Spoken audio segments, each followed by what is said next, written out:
Alright, today we're going to be doing a little tutorial on how to change the AC compressor pulley on a 7.3 Powerstroke.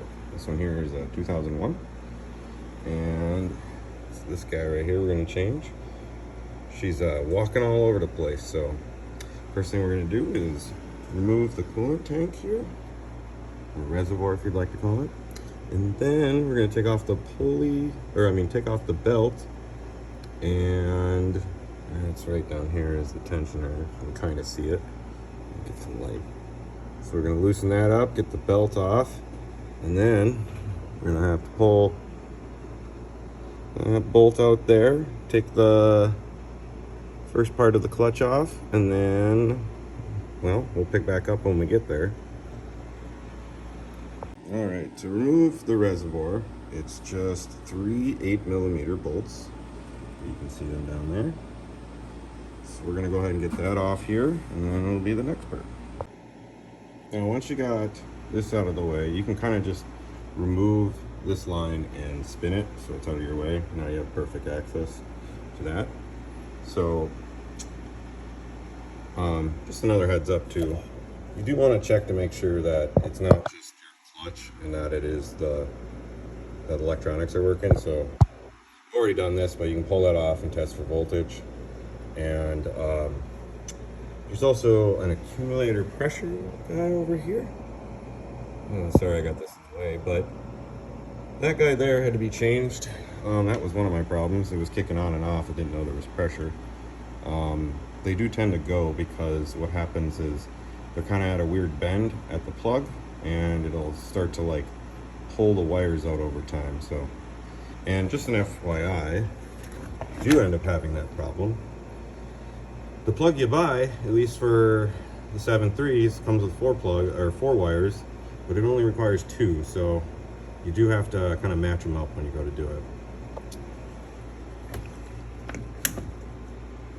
So now we got the pulley off, or I should say the belt off the pulley, and mine spins still freely and quietly, but I'm going to change the whole thing today, just because the only part that's wrong is this. This is, when you see it engage, it shakes kind of oblong and likes to disengage and catch and uncatch, and it's probably because that sensor I had to change was telling it to turn off and on, off and on, off and on, off and on, off and on, you know, over and over, and it caused this to wear out quicker than normal. So we'll get it apart and see how bad it is. So I got the bolt out, the first one at least, and probably gonna want to use an impact because there's really no good way to hold it in place, and the impact should spin it off. So this just pulls right off, and wow,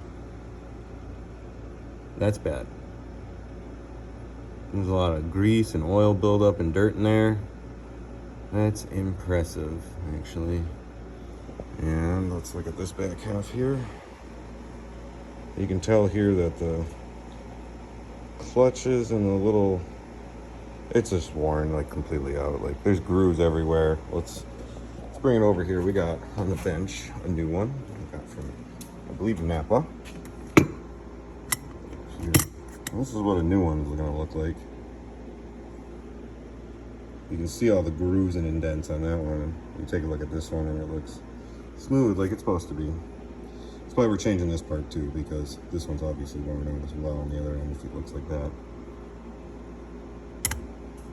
So next step is to clean that center hole out, and there's going to be a snap ring inside there.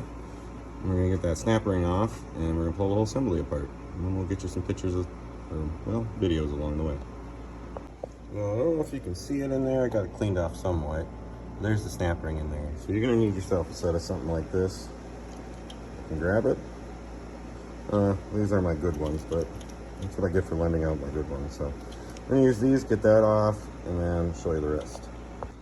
Snap ring's off now, and I don't know if I can do this one-handed, but it should pull off. I can feel it moving, and if not, you can give it a little bit of a pry.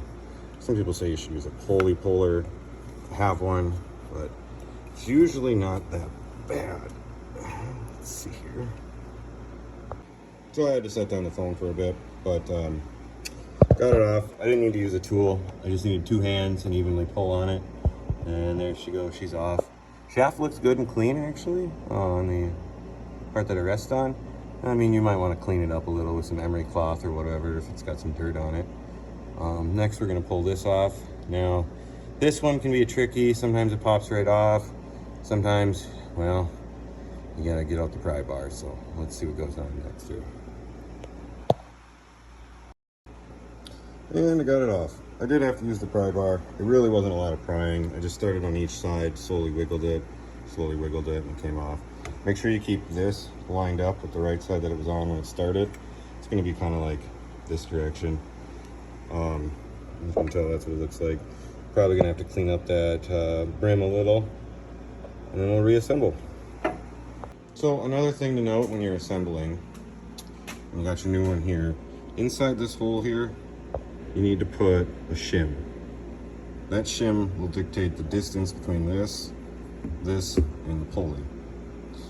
There is a set number. I can probably get it, let you know what the number is. But what I like to do, because I've done a few of these, is you look at the stock one, right? Now it's going to be slightly crushed.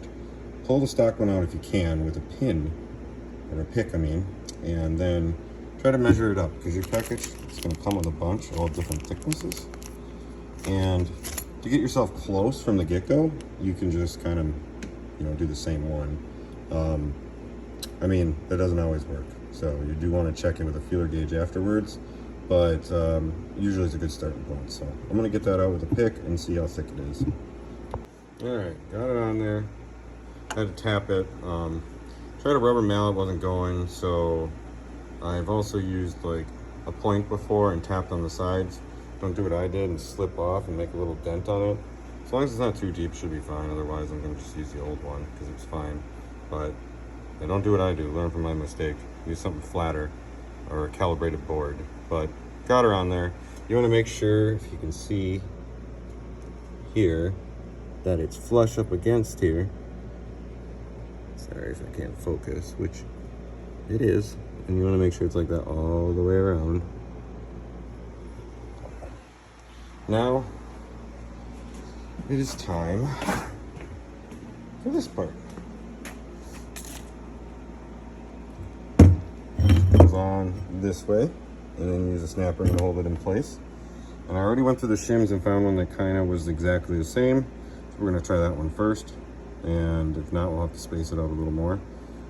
If you're a little too close, actually, your AC will just run more often, or maybe never shut off. But you can test that right away when you start it up. I'm going to use a feeler gauge, and I'll show you how that works once we get it on there. All right, so I got that on there. I did have to use the good old rubber mallet a little. Just a few taps should do. And to tell if you're on all the way, you should be able to see that bevel in there. I don't know if I can do this on a phone. We'll try. Yeah, so little dings there too. Kind of sucks, but yeah, it looks like it's on there good. And the bevel looks like enough room. I'm gonna double check that in a bit here. It's kind of hard to show you. Regardless, make sure it spins smoothly and doesn't hit anything, which it does. It's quiet as a whistle, so we're good there. So now it's snap ring time. So on the instructions it says here's the gaps. They're new or used. I'm using 0.25 just as a general rule of thumb. 0.025, my bad. We're gonna take a good look here.